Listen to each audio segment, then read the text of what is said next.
நடிகை சௌந்தர்யாவுடைய மரணம் விபத்தா கொலையா அப்படிங்கிற கேள்வி 20 வருஷத்துக்கு அப்புறம் இப்ப எழுந்திருக்கு. இதுக்கு என்ன காரணம் அப்படின்னு பார்த்தோம்னா, நடிகர் மோகன் பாபுவை தொடர்பு படுத்தி தெலுங்கானால கொடுக்கப்பட்ட ஒரு போலீஸ் கம்ப்ளைண்ட் தான். சரி, அந்த போலீஸ் கம்ப்ளைண்ட் என்ன அப்படின்னு தெரிஞ்சுக்கிறதுக்கு முன்னாடி சௌந்தர்யாவுடைய மரணத்துல நடந்தது என்ன அப்படின்னு தெரிஞ்சுக்கலாமா? நடிகை சௌந்தர்யாவுக்கு பெருசா அறிமுகம் கொடுக்கணுங்கிற அவசியமே கிடையாது. ஒட்டுமொத்த இந்திய திரை உலகிற்கே பரிச்சயமானவங்க தான் சௌந்தர்யா. 1993 நெஞ்சுக்குள்ளே என்னாருன்னு அப்படின்னு தன்னுடைய வெகுளியான முகத்தால தமிழர்களின் நெஞ்சில் குடியிருந்தாங்க. மருத்துவ கல்லூரியில படிக்கும் போதே சினி இண்டஸ்ட்ரிக்கு அறிமுகமானவங்க தான் சௌந்தர்யா. நடிச்ச படம் எல்லாமே ஹிட் அடிக்க தமிழ், தெலுங்கு, கன்னடம், மலையாளம், ஹிந்தின்னு வெற்றி நாயகியா வலம் வந்தாங்க. ஸ்ரீதேவிக்கு அப்புறமா ரஜினி, கமல், சிரஞ்சீவி, பாலகிருஷ்ணா, அமிதாப் பச்சன், மோகன்லால்னு அனைத்து மொழியில இருக்கக்கூடிய டாப் ஹீரோஸோட நடிச்சவங்க அப்படிங்கிற பெருமையும் அவங்கள சேரும். அவங்க கால் ஷீட்டுக்காக ஹீரோஸ்லாம் வெயிட் பண்ணிட்டு இருந்த காலமும் உண்டு.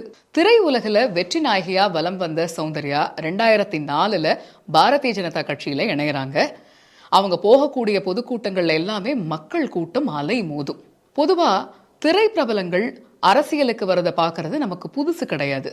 தமிழகத்துல எம்ஜிஆர், கருணாநிதி, ஜெயலலிதா இவங்க எல்லாருமே திரை உலகில இருந்து வந்து அரசியல்லையும் ஜெயிச்சு காமிச்சவங்க தான். அதே மாதிரி நிச்சயம் சௌந்தர்யாவும் அரசியல்ல ஜொலிப்பாங்க அப்படின்னு அப்ப பேசப்பட்டுச்சு. அந்த பேச்சு ஓடிக்கிட்டு இருக்கும் போதே actress Soundarya dies in plane crash அப்படிங்கிற ஒரு துயரமான செய்தி பெங்களூர்ல இருந்து வெளியானது. அப்ப 2004 நாடாளுமன்ற தேர்தல் பிரச்சாரங்கள்லாம் ரொம்பவே தீவிரமா நடந்துகிட்டு வர காலகட்டம். 2004 ஏப்ரல் 17 அன்னைக்கு ஆந்திரால ஒரு பிரச்சாரத்துல சௌந்தர்யா பேசுறதா பிளான். ஸோ அதனால பெங்களூர்ல இருந்து அன்னைக்கு காலையில 11 மணிக்கு ஒரு சிறிய ரக விமானத்துல புறப்படுறாங்க சௌந்தர்யா. பெங்களூர்ல இருக்கக்கூடிய வேளாண் அறிவியல் பல்கலைக்கழக வளாகத்துல அவங்க புறப்படுற விமானம் விபத்துல சிக்குது. டேக் ஆஃப் ஆன சில நொடிகள்லயே அவங்க புறப்பட்ட விமானம் தரையில விழுந்து நொறுங்குது. நெருப்பு கோலமா தரையில கீழே விழுந்து நொறுங்கி இருக்கக்கூடிய அந்த விமானத்துல நடிகை சௌந்தர்யா, அவங்களுடைய சகோதரர் அமர்நாத், பாரதிய ஜனதா கட்சியுடைய நிர்வாகி ரமேஷ் கடாம், அந்த விமானத்தை இயக்கிய பைலட் ஜாய் பிலிப்ஸ் இவங்க எல்லாருமே சம்பவ இடத்திலேயே உயிரிழக்கிறாங்க. ஆளே அடையாளம் தெரியாத அளவுக்கு உடல்கள் எல்லாம் கருகிருச்சு. சௌந்தர்யா மரணம் அப்படிங்கிற ஒரு செய்தி அவங்களுடைய ரசிகர்கள் மத்தியில பெரிய அதிர்ச்சியையும் சோகத்தையும் ஏற்படுத்துச்சு. அட் த சேம் டைம் அவங்க பயணிச்ச அந்த விமானம் பத்தியான கேள்விகளும் எழுந்தது. சௌந்தர்யா பயணம் செய்த விமானம் அமெரிக்க நிறுவனம் தயாரிச்ச செஸ்னா 180 ரக விமானம். 1955 தயாரிக்கப்பட்ட விமானம். ஏற்கனவே 7000 மணி நேரம் பயணம் செய்த விமானம். 1991 அந்த விமானம் இந்தியாவுக்கு இறக்குமதி செய்யப்பட்டதா சொல்லப்படுது. முதல்ல புதுச்சேரியை சேர்ந்த ஒரு நிறுவனம் வாங்கினதாகவும், பின்னர் அவங்க கிட்ட இருந்து பெங்களூர்ல இருக்கக்கூடிய அக்னி ஏரோ ஸ்போர்ட்ஸ் மற்றும் சாகச அகாடமி அப்படிங்கிற ஒரு நிறுவனம் வாங்கினதாகவும் அப்புறமா தெரிய வருது. சௌந்தர்யா பயணம் செய்த விமானத்தை இயக்கிய விமானி அந்த விமானம் 150 அடி உயரத்துல போயிட்டு இருக்கும்போது அது இன்னும் மேல பறக்கிறதுக்கான அந்த வேகத்தை அடையறதுக்கு முன்னாடியே அவர் இடது பக்கமா திருப்பினதுனால அது அப்படியே ஸ்தம்பிச்சு விபத்துல சிக்கினதா சொல்லப்படுது. அப்ப அந்த சமயத்துல இந்த அக்னி ஏரோ ஸ்போர்ட்ஸ் சாகச அகாடமியை நடத்திட்டு வந்த கேப்டன் அரவிந்த் சர்மா ஒரு விஷயத்தை பகிர்ந்துக்கிட்டாரு.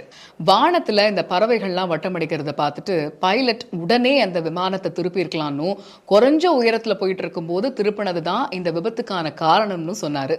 அது மட்டும் இல்லாம இந்த விபத்து தொடர்பா விசாரணைக்கும் உத்தரவிடப்பட்டது. ஆரம்பத்துல இந்த விபத்து பத்தி நிறைய சந்தேகங்கள் கிளப்பப்பட்டாலும் காலப்போக்கில் அதெல்லாம் அப்படியே மறைஞ்சு போயிடுச்சு. ஆனா இப்ப 20 வருஷத்துக்கு அப்புறம் மீண்டும் சௌந்தர்யா மரணமடைஞ்ச அந்த விமான விபத்து பேசு பொருளாகி இருக்கு. எஸ், தெலுங்கானா மாநிலத்தில் இருக்கக்கூடிய கம்மம் அப்படிங்கிற மாவட்டத்தை சேர்ந்த சிட்டிமல்லு அப்படிங்கிறவர் தான் இப்ப போலீஸ்ல ஒரு கம்ப்ளைண்ட் கொடுத்திருக்காரு.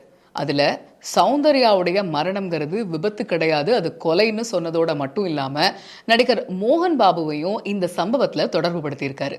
ஜல்பள்ளி அப்படிங்கிற கிராமத்துல சௌந்தர்யாவுடைய சகோதரரான அமர்நாத்துக்கு ஒரு நிலம் இருந்ததாகவும் அந்த நிலத்தை வாங்கணும்னு மோகன் பாபு ரொம்ப முயற்சித்ததாகவும் ஆனா சௌந்தர்யாவும் அமர்நாத்தும் அந்த நிலத்தை கொடுக்க மறுத்துட்டதாகவும் குற்றம் சாட்டி இருக்கிறாரு சிட்டி மல்லு. At the same time Soundarya மறைஞ்சதும் மோகன் பாபு அந்த நிலத்தை வலுக்கட்டாயமா வாங்கினாரு அப்படின்னு குறிப்பிட்டிருக்காரு.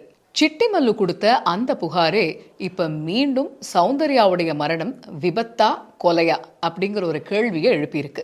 ஆனா சௌந்தர்யாவுக்கும் மோகன் பாபுக்கும் சொத்து சம்பந்தமா எந்த பிரச்சனையும் கிடையாது, போலி செய்தியெல்லாம் பரப்பாதீங்க அப்படின்னு சொல்லியிருக்காரு சௌந்தர்யாவுடைய கணவர் ரகு.